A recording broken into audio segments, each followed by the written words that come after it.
و ئەمڕۆژ کە ڕوبەڕووی تاریکپەرستترین هێز بووینە، شان بە شانی قارەمانەتی هێزەکانی پێشمەرگە و هاوسەنگەرەکانیان پێویستمان بە بەرەیەکی دیکەیە کە بەرەی بیر و باوەڕی بوێرە. ڕۆژانە شان دێنە لامان، شاندی سیاسی، شاندی بیانی، شاندی سەربازی.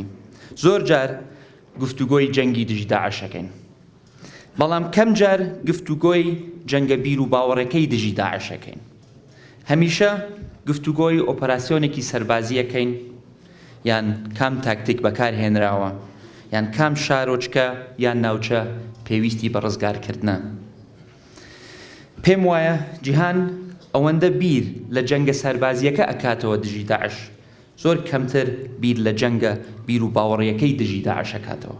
ئێمە لە چەکی داعش ناترسین. هێزی داعش بەراورد ناکرێ بە هێزی پێشمەرگە و هاوپەیمانەکانی، بۆیە تەنها بە چەک و هێز ناتوانین بەرەنگاربوونەوەی ئەم هێزە نامرۆڤەیە بین، بەڵکو شان بە شانی هەوڵە سەربازیەکانمان و هەوڵە سیاسیەکانمان بۆ چارەسەرکردنی کێشە سیاسیەکانی عێراق و ناوچەکەیە پێویست دەکات بوەستین و بەرەیەکی بیر و باوەڕی دژ بەم هێزەیە پێک بهێنین.